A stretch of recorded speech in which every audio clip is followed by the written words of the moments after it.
sera lui seul. Alors, le diable laissa. Et voici des anges vinrent auprès de Jésus et le servaient. Alléluia, gloire à notre Dieu. Donc, nous sommes, à travers ce texte que beaucoup connaissent, la tentation de Jésus ici, et il y a 3 tentations majeures qui sont là. Et donc, on va les voir par la grâce du Seigneur. Ok, donc, c'est Jésus à 12 ans, ça c'est ce qu'on avait déjà vu, on ne va pas revenir là-dessus, ça va vous permettre de, voilà, on avait conclu sur ça. La tentation de Jésus à 12 ans nous a mis en évidence la question de l'impatience et de la précipitation. Quelles que soient les missions que l'on reçoit de Dieu, c'est toujours important d'attendre aussi le feu vert de Dieu. Le feu vert ne veut pas dire que tu n'es pas appelé à la mission. Le feu vert ne veut pas dire que le Seigneur ne veut pas que tu ailles en mission. C'est juste une question d'attendre. Et cela me fait penser à David lorsqu'il devait combattre les Philistins. Alors il va poser la question à Dieu, est-ce qu'on va aller les combattre? Et le Seigneur n'a pas dit que vous n'allez pas les combattre. Hein. Le Seigneur, il n'y avait pas de souci. Mais le Seigneur dira à David, il va lui donner un signal. Il dit, lorsque tu entendras le bruit des pas sur la cime des mûriers, alors tu reconnaîtras que c'est le signal et tu pourras les combattre. Donc, les vraies questions, ce n'est pas est-ce que Dieu veut qu'on aille ou on n'aille pas. La vraie question, c'est toujours une affaire du signal de Dieu. Et Jésus, à 12 ans, il a voulu un peu dans sa chair, bien sûr, anticiper pas mal de choses, alors que ce n'était pas le moment. Donc, à 30 ans, c'est-à-dire après son baptême. Parce que pendant qu'il va se faire baptiser, il avait déjà 30 ans, il avait l'âge requis, il allait se faire baptiser. Alors on va voir les enseignements après son baptême. Vous connaissez l'histoire, il est sorti des eaux, l'Esprit est descendu, et puis il a reçu le témoignage. Et là c'est important que vous sachiez sur ce point-là que Jésus a été conçu du Saint-Esprit, mais il était oint du Saint-Esprit à son baptême. Lorsqu'il est baptisé, c'est là qu'il est oint du Saint-Esprit. C'est là où Acte 10, 38 dit que vous savez comment Dieu a oint du Saint-Esprit Jésus de Nazareth qui allait de lieu en lieu, de ville en ville, faisant du bien aux hommes. C'est pourquoi, après son baptême dans la synagogue de Nazareth, Jésus a dit, l'Esprit du Seigneur est sur moi, il m'a oint. Jésus a été oint par le Père, il a été conçu par le Saint-Esprit, mais il a été oint par le Père. Pour la mission, il a été oint par le Père. Alors, le premier enseignement que nous avons, qui serait la deuxième tentation, puisque la première tentation c'est à 12 ans avec l'impatience, la deuxième tentation, c'est de chercher à prouver qui on est et de quoi on est capable. Satan a dit, si tu es le Fils de Dieu, change ces pierres en pain. Et on est tenté. Il aurait pu dire, mais bien sûr que je suis le Fils de Dieu. Changer les pierres en pain, là, mais ça c'est un petit travail. Je vais le faire. Je vais démontrer que je suis capable. Frères et sœurs, en tant que missionnaire du Père, tu n'as pas besoin de prouver, de démontrer aux hommes que tu es un enfant de Dieu, que tu es un serviteur de Dieu, que tu es oint, que tu as la capacité, que tu as l'onction, que tu peux faire les choses. Tu n'as pas besoin de le prouver, tu n'as pas besoin de le démontrer. Tu n'as pas besoin de te justifier. C'est pourquoi j'ai dit attention, moi je. Si tu es le Fils de Dieu, je sais que je suis Fils de Dieu, donc je n'ai rien à prouver. Donc chercher à prouver qui on est et de quoi on est capable est une grande tentation. On est tous exposés à cela. On veut démontrer qu'on est appelé de Dieu. On veut démontrer que Dieu nous parle. On veut démontrer que Dieu est avec nous, qu'on a la grâce de Dieu. Non. Les missionnaires du Père, c'est pas comme ça. Et Jésus, en tant que le missionnaire du Père, il n'a pas cherché justement à prouver. Il pouvait démontrer au diable qu'il était capable de changer les pierres en pain. Il pouvait le faire. Il est Dieu, c'est lui qui est la parole. La parole qui a tout créé, c'est lui. La Bible dit que toutes choses ont été créées en lui et par lui et pour lui. Donc il pouvait, c'est quoi une pierre en pain? C'est rien. Mais il ne l'a pas fait. Parce que quand tu connais ton identité en Christ, tu ne cherches pas à prouver qui tu es parce que tu sais qui tu es. Alléluia. Quand tu sais qui tu es, tu n'as pas besoin de prouver qui tu es. Oh, j'aimerais le répéter. Quand tu sais qui tu es, tu n'as pas besoin de prouver qui tu es. Non, je le répète une troisième fois. Quand tu sais qui tu es, tu n'as pas besoin de prouver qui tu es.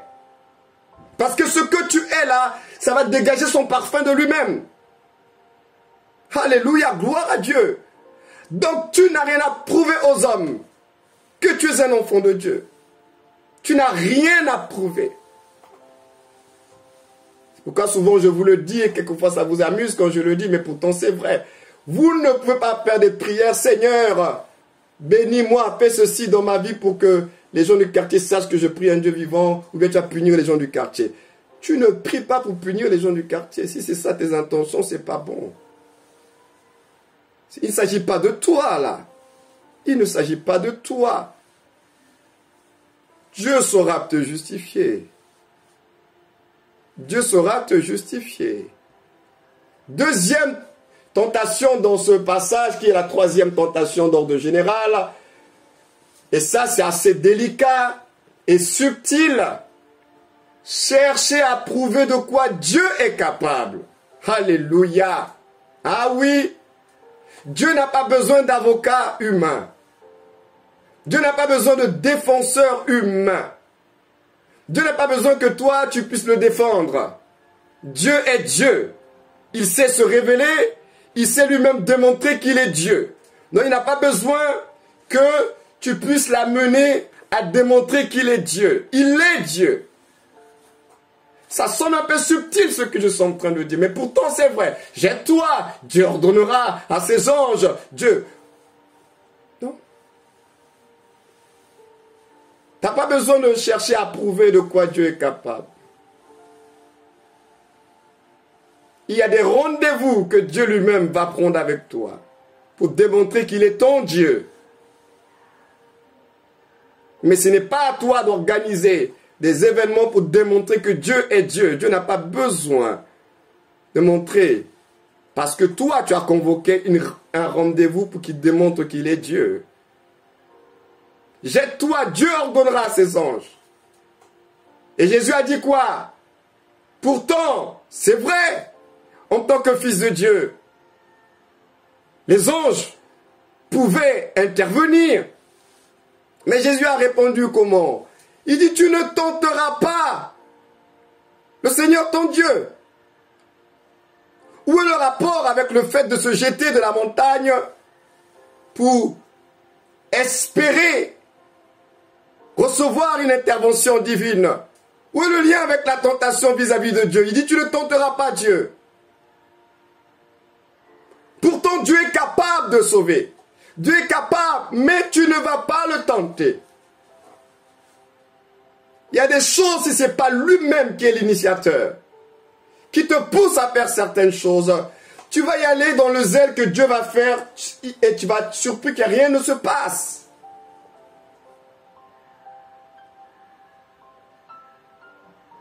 Et quelquefois, on a du zèle, on a une audace qui n'est pas bon et on s'attend à voir Dieu.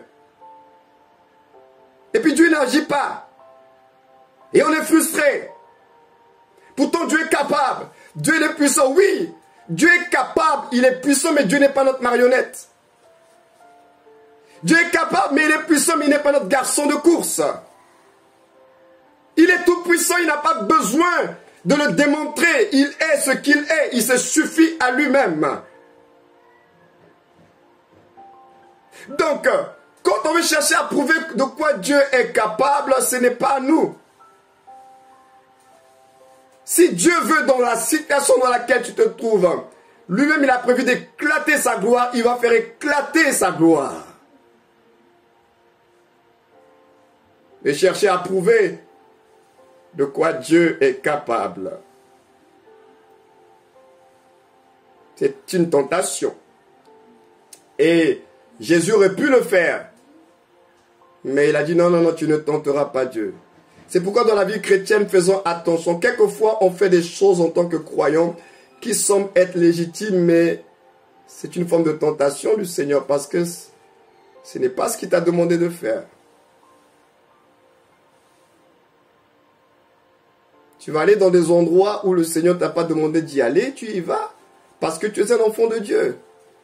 Vas-y dans le milieu occulte, va dans une messe satanique et démoniaque. Ils ont fait leur messe dans le quartier là-bas. Ils ont donné rendez-vous à leurs adeptes.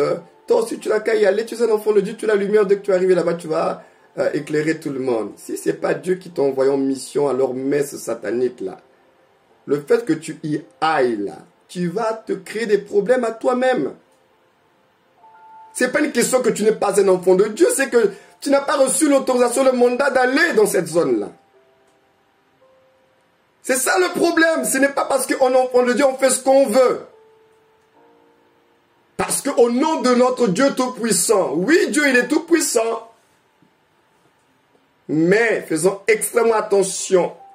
Si ce n'est pas sous sa conduite, on va se retrouver dans des situations où c'est comme si on oblige Dieu.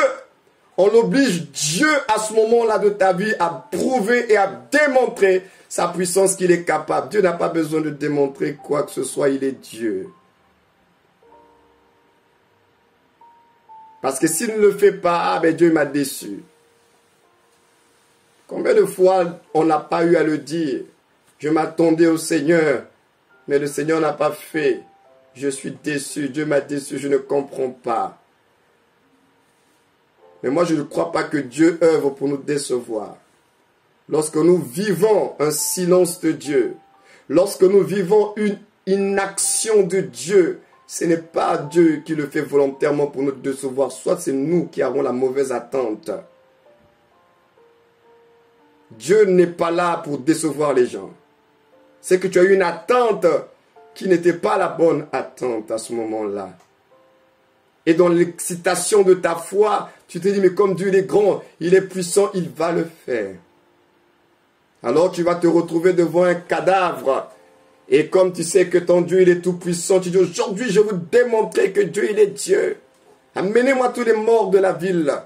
On va tous les ressusciter. Mais si ce n'est pas un mandat, mon ami, que Dieu t'a donné à ce moment-là, une mission claire, que tu dois ressusciter tous les morts de la ville où tu te trouves, tu vas prier au nom de Jésus, parler en langue, dans toutes les dimensions possibles. Aucun mort ne sera ressuscité. Et s'il n'y a pas de résurrection des morts, ce n'est pas parce que Dieu n'est pas puissant. La question est, qui t'a demandé d'aller prier pour ces morts-là? C'est ça la question. Et après, tu vis une frustration. Dieu m'a déçu, Dieu m'a humilié. Pourtant, c'était en son nom. Je devais prier pour tous les morts. Oui, mais est-ce que à ce moment-là, c'était leur résurrection que Dieu voulait? Souvenez-vous du témoignage que le pasteur France il avait rendu la dernière fois. Ce jeune homme, il a prié pour lui. Dieu est tout puissant. Vous pensez que Dieu ne peut pas guérir ce garçon-là sorti du coma? Dieu pouvait le faire, n'est-ce pas? Mais qu'est-ce que Dieu il a fait finalement? Il a permis que la personne retrouve sa conscience, qu'elle écoute le message, et Dieu a récupéré cette personne-là. Alors, est-ce que ça veut dire que Dieu est incapable? Est-ce que ça veut dire que Dieu ne peut pas ressusciter les morts? Bien sûr qu'il peut le faire. Mais dans l'agenda de Dieu pour cette personne-là, ce n'était pas une résurrection qu'il avait besoin. C'est qu'il reçoive le message, la semence de vie, qu'il soit déjà dans le repos de Dieu. Alors si vous ne comprenez pas les intentions de Dieu, alors vous allez être frustré. Mais pourtant Dieu il est tout puissant. La Bible dit ceci, la Bible dit oui.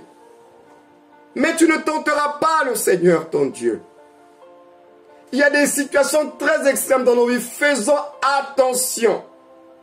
Au nom de la foi et de la toute-puissance de Dieu, de faire des choses sans avoir reçu un signal de Dieu.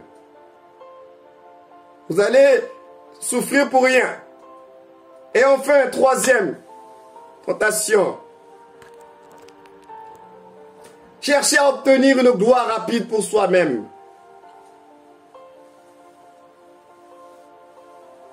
Il y en a qui sont dans des missions, dans des ministères, ils veulent tout de suite voir les résultats et les fruits. Tout de suite. Vive la gloire. Vive la foule, vive les miracles, vive tout ça d'un coup. Quand on cherche à obtenir une gloire rapide pour soi-même,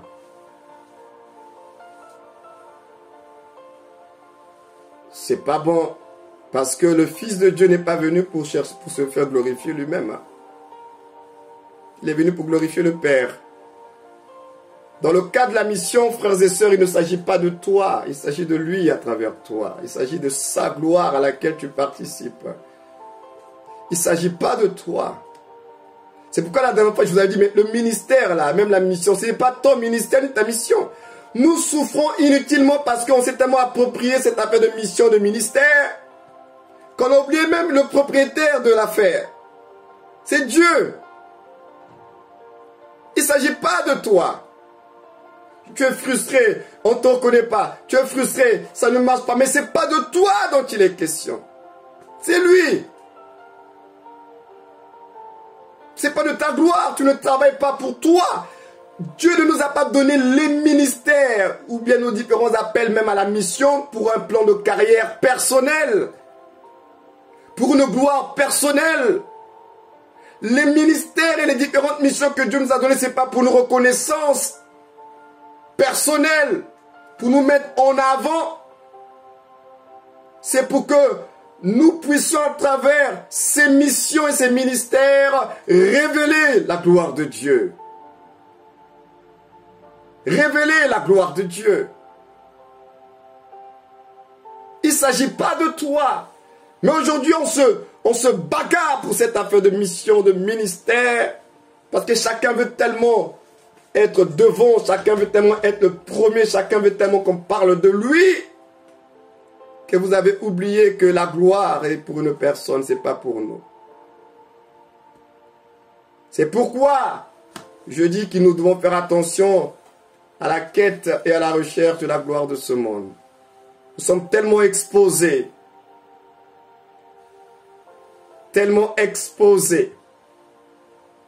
exposés à aller plus vite, à être plus vite reconnu, à avoir plus vite d'impact, et après on rentre dans des alliances avec les mauvaises personnes, parce qu'on veut tellement aller vite, on veut tellement être à l'affiche.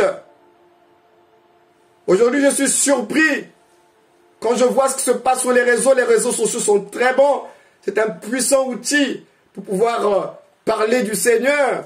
Mais également, il y a le revers de ces réseaux sociaux. C'est que ça met tellement en avant notre égocentrisme que nous devons veiller chaque jour sur cette affaire des réseaux sociaux.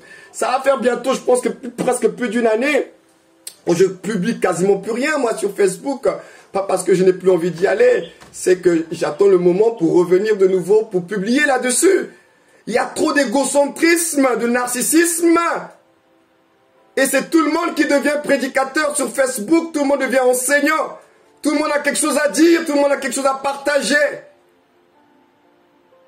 Tout le monde recherche une reconnaissance. C'est un mal profond qui est dans nos cœurs. On veut tellement être reconnu. Tellement être reconnu. Alors je me pose la question, Seigneur, si demain il n'y a plus Facebook et tous ces réseaux sociaux, mais il y a beaucoup de personnes qui vont mourir à cause du fait qu'on les a oubliés. Il y en a qui ne vivent que à cause de ça. Donc chaque matin, il va aller pour voir le nombre de likes, des j'aime qu'il a eu sur sa publication, sur sa vidéo. Et quand il n'y en a pas assez, tu es un peu triste, frustré. Je bénis le Seigneur qu'il a commencé à me circoncire de tout ça. Voilà pourquoi ça fait presque une année, les réseaux sociaux, Facebook et tout ça là, je suis quasiment plus là. Je ne publie quasiment plus rien.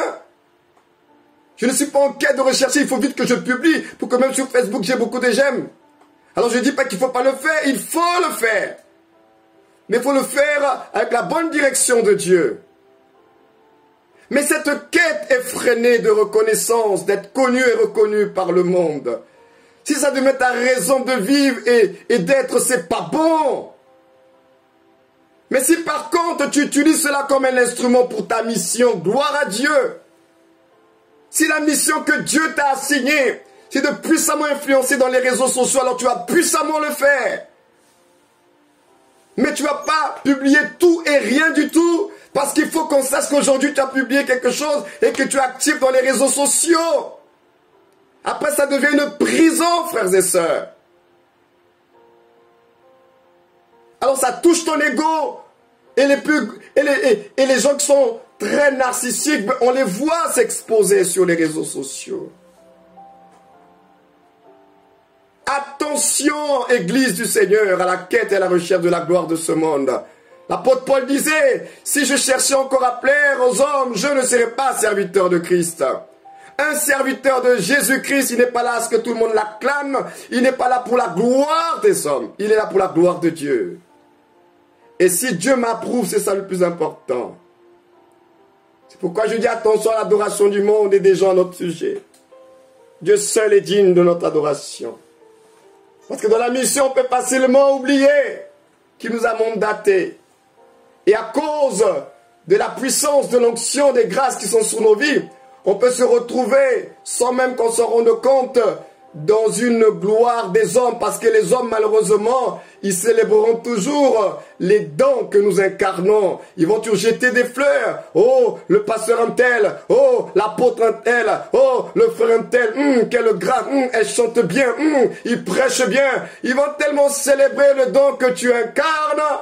Et toi, si tu ne fais pas attention, tu vas te retrouver dans l'appréciation de toutes ces belles louanges et célébrations. Et tu vas ouvrir ton blog avec tes fans. Oh, j'ai vu des serviteurs et des servantes de Dieu qui ont des blogs et qui parlent en termes de fans. Et ils saluent leurs fans. Comment tu es un enfant de Dieu, serviteur de Dieu, tu parles en termes de fans. Voilà, je salue mes fans. Comment? Tes fans comment? Laissez ça pour le monde. Mais toi, tu es un serviteur de Dieu. Et tu dis non, vraiment, je remercie tous mes fans pour leur soutien. Tes fans, comment? Oh, je me souviens. Ce jour-là, il était arrivé dans cette petite île de la Grèce. Il était, je pense, avec Silas. Et puis Dieu a tellement puissamment utilisé Paul. Des grands miracles sont opérés. Et là, le peuple qui était là, ils ont dit, oh, les dieux sont descendus sur terre sous forme humaine. Jupiter, Mercure sont descendus. Alors ils sont partis vite, chacun apporter des offrandes, des sacrifices pour apporter cela, pour adorer Paul et Silas. Parce que pour eux, à cause des miracles, hey, les dieux sont au milieu de nous sous forme humaine. Et lorsque l'apôtre Paul, notre apôtre, a vu cela, il aurait pu, comme certains, se réjouir. Alléluia, ce serviteur de Dieu. On entend honorer l'homme de Dieu. Attention, il faut honorer les serviteurs de Dieu. Mais il faut savoir comment honorer les serviteurs de Dieu. Quand ça devient une idolâtrie, quand ça devient le culte de la personne, là ce n'est plus bon. Alors Paul a déchiré ses vêtements. Paul a dit, mais ne faites pas ça. Nous sommes des hommes comme vous. Ne faites pas ça. Combien peuvent encore le dire aujourd'hui? Nous aimons tellement, notre nature, notre chair aime tellement la gloire. Peu peuvent dire non, ne le faites pas, c'est pas bon. Le culte de la personnalité, on ne fait que jurer au nom du pasteur. C'est pas bon. Le Dieu de papa, le Dieu de papa, le Dieu de papa. Il n'y a que ça. Et papa n'est pas capable de dire mais arrêtez, c'est Jésus-Christ le Seigneur. Il n'y a que le Dieu de papa. Non. Il a refusé, Paul. Il avait compris qu'il n'était qu'un serviteur inutile, utilisé par grâce divine. Frères et sœurs, la tentation était grande de ramener l'adoration à soi. Il a dit non, non, non, Dieu seul doit être adoré. Parce que la gloire que le monde nous donne est un prix. Et le Seigneur a dit non. Dieu seul doit être adoré. On ne veut pas avoir la gloire par un autre chemin. Parce que finalement, quand j'adore le Seigneur, je suis déjà introduit dans la gloire de Dieu. Mais comment je peux être introduit dans la gloire de Dieu sans le Seigneur? Tu n'adoreras le Seigneur, ton Dieu, seul. Adore-moi, je te donnerai la gloire de ce monde. Nous préférons adorer le Seigneur notre Dieu. Nous préférons être les adorateurs du Seigneur notre Dieu pour avoir la gloire de Dieu. Et la gloire de Dieu nous suffit parce qu'elle est supérieure à la gloire de ce monde. La gloire de ce monde est passagère, mais la gloire de Dieu est éternelle. Elle nous accompagnera jusque dans l'éternité.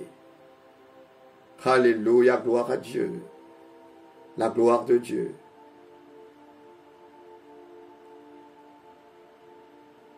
Et j'aimerais terminer les quelques minutes qui me restent, puisque nous connaissons déjà le texte, qu'on ne va pas le lire. Jésus a 33 ans. 33 ans, c'est l'année, en tout cas, la tentation à 33 ans, c'est la tentation de l'année de sa mort et de sa crucifixion. C'est sa tentation à Gethsémane, parce que vous savez qu'après Gethsémane, il a été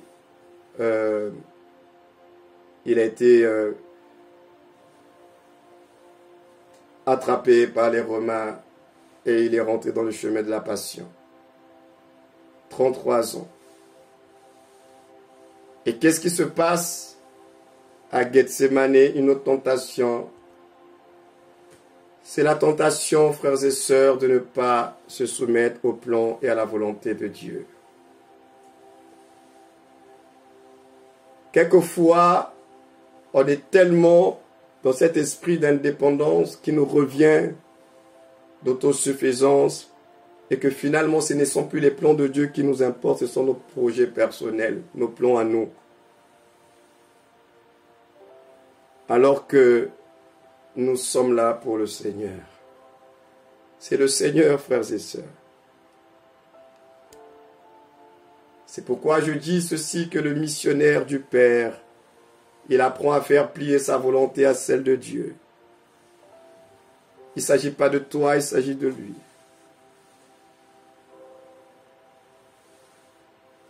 Plus de 10 ans au Maroc, je suis resté, pas parce que le pays forcément me plaisait, pas parce qu'il y avait un avantage financier, matériel dans ce pays du Maghreb. Frères et sœurs, si je suis resté au Maroc toutes ces années, c'était parce que Dieu ne m'avait pas donné le feu vert de sortir de ce pays. Et tant que je n'avais pas reçu le feu vert de Dieu, je ne pouvais pas sortir de ce pays. J'ai appris à faire plier ma volonté à celle de Dieu. Je voyais des gens qui venaient au Maroc, qui voyageaient, qui allaient ailleurs, dans d'autres pays, aux États-Unis, en Europe. Dans ma chair, j'avais des tentations pour dire, mais Seigneur, moi aussi j'ai bien envie de partir. Dans ce pays-là, Maroc, il n'y a rien. Même l'église en question, là, il n'y a rien. Financièrement, ils ne m'aident pas vraiment. Comment je veux faire, Seigneur? Oh, ce serait un mensonge si je vous dis que je n'ai pas été tenté de quitter le Maroc plus tôt.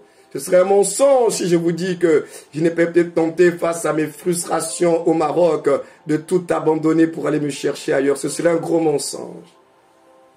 J'ai été tenté comme tout le monde, mais j'ai dû apprendre à faire plier ma volonté à celle de Dieu.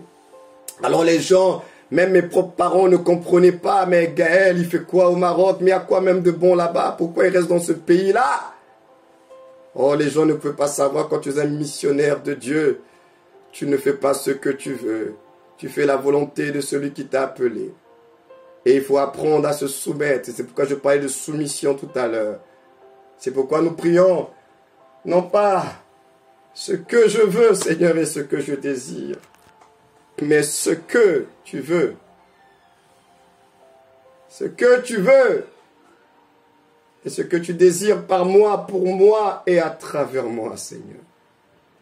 C'est ma prière et c'est notre prière. Non pas ce que je veux, non pas ce que je désire. Un missionnaire du Père devrait souvent faire ce genre de prière. Non pas ce que je veux, non pas ce que je désire, mais ce que toi tu veux, ce que toi tu désires, ce que tu veux faire par moi, pour moi et à travers moi. En d'autres termes, que ta volonté soit faite.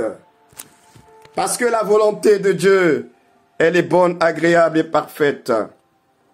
Dieu sait ce qui est bon pour toi et moi, alors tu vas devoir apprendre à être soumis à la volonté de papa. La volonté de papa.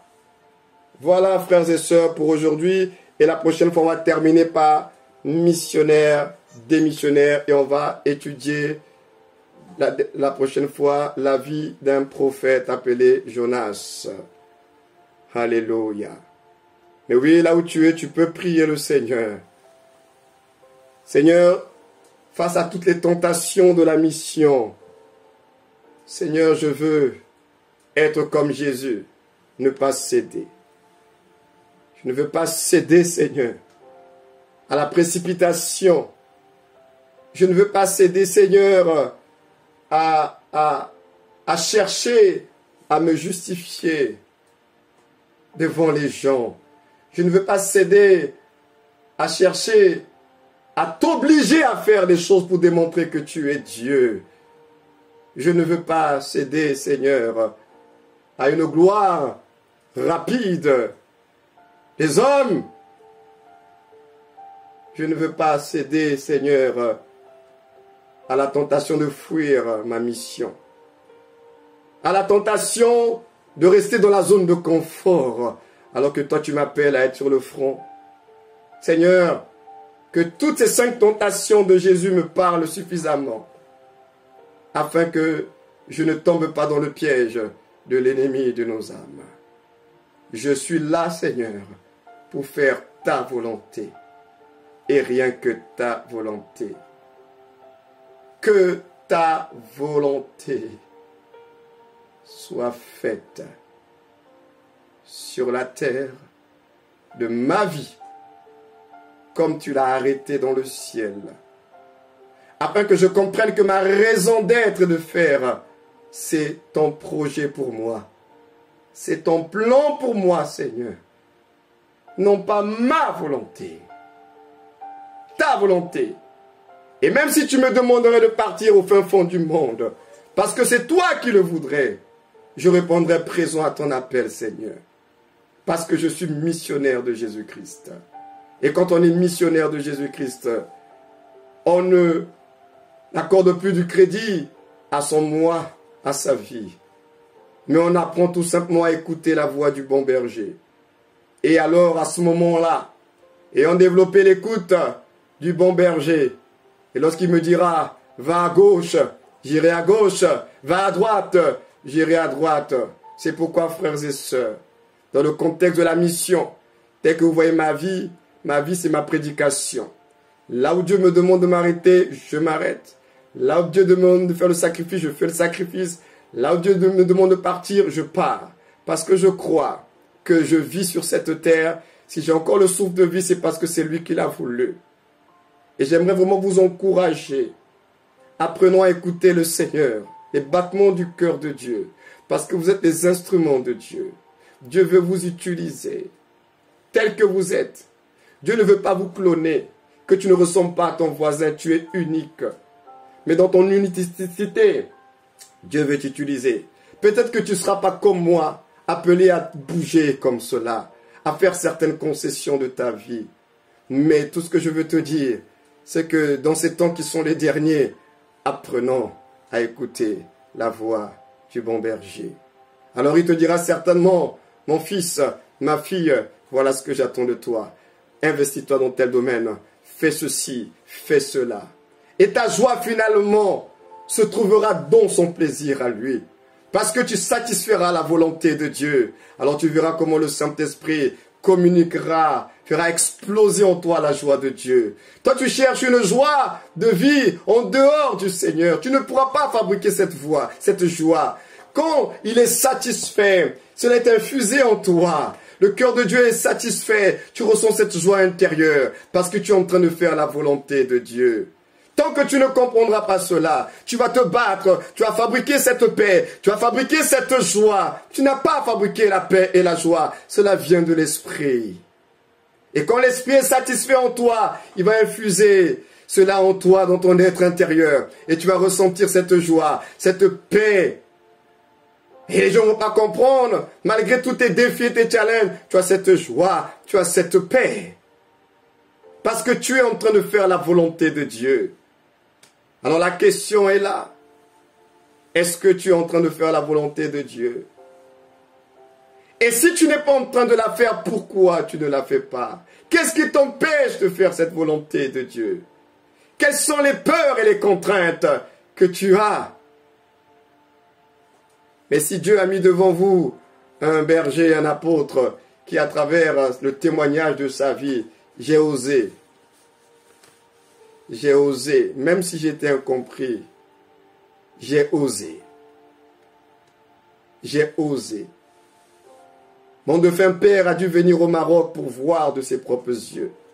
Parce qu'il ne comprenait pas pourquoi son fils, son premier de son mariage, avec ma mère, qu'est-ce qui me retenait dans ce pays arabe? Mon père est venu au Maroc avant de mourir.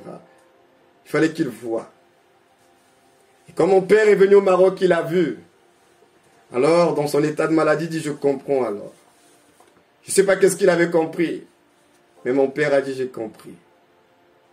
Connaissant l'homme, ça allait être un peu plus compliqué. Mais il a dit, j'ai compris. Parce que j'étais incompris dans mes choix. Moi, je voulais faire la volonté de Dieu. Pas la volonté de mes parents, ni la volonté des hommes. Je voulais être sûr que j'étais à l'endroit qu'il fallait, en train de faire ce que Dieu attendait de moi. C'était la seule chose qui me préoccupait. Même si ce que Dieu attendait de moi, je pouvais le faire de façon tordue. Même si je le faisais de façon avec des manquements. Mais au moins, j'étais en train de faire ce que Dieu voulait que je fasse. Et que j'étais au bon endroit. Alors j'aimerais faire une prière pour chacun de vous. Afin que cette pensée, que vous êtes des missionnaires de Dieu. Voyez-vous comme les fils de Dieu, parce que les missionnaires de Dieu, ce sont les fils de Dieu. Et il a dit, la nouvelle saison qui commence, Dieu veut voir des fils. Pas des enfants, des fils. Et les fils de Dieu, ce sont les missionnaires du Père. Seigneur, je prie, au nom de Jésus, pour tous tes enfants qui sont connectés. Et qui ont faim, et qui ont soif, et qui désirent faire ta volonté. Seigneur, je prie au nom de Jésus, que tout ce qui peut être encore des zones d'ombre dans leur vie reçoive la lumière de ton esprit au nom de Jésus. Que tout ce qui pouvait être encore des peurs et des craintes, la Bible dit que l'amour parfait bannit la crainte. Par ton amour répandu dans nos cœurs, par le Saint-Esprit également, rassure tes enfants. Que tu n'envoies pas tes missionnaires à la mort ou bien à l'abattoir. Que dans cette mission, nous l'avons vu, Seigneur, que tu es avec nous. Tu garantis la mission par ta présence et ton assistance par le Saint-Esprit. Je prie que ces vérités puissent être intégrées pour chacun de tes enfants et qu'ils grandissent dans la confiance, qu'ils grandissent dans l'assurance que tu ne lâcheras personne, aucun d'eux, et que tu sauras les conduire, les diriger, et que tu veilleras toi-même à la fin du voyage. Merci pour tous ceux et celles qui vraiment dans cette nouvelle saison veulent se donner complètement pour faire ta volonté. Que toute la gloire te revienne, Père, en l'excellence du nom de Jésus. Merveilleux, redoutable, puissant, nom au-dessus de tout nom.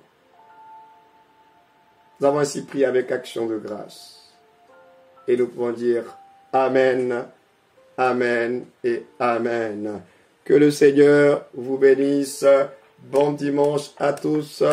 Bonne Pâques. Et je repasse la parole à la modération. Que le Seigneur vous bénisse. Amen. Alors nous bénissons le nom du Seigneur pour ce temps que nous venons d'avoir. Alléluia. Et nous nous saluons et on vient de finir notre culte.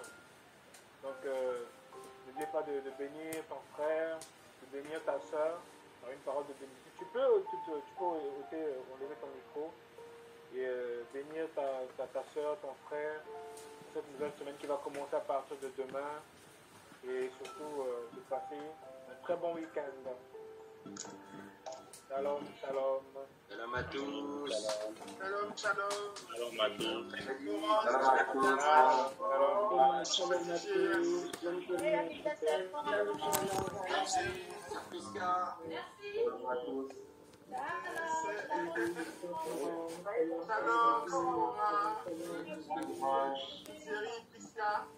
Hasta collège, ta famille Pino. Bon après-midi. Recevoir. Shalom Thomas, shalom Astrid.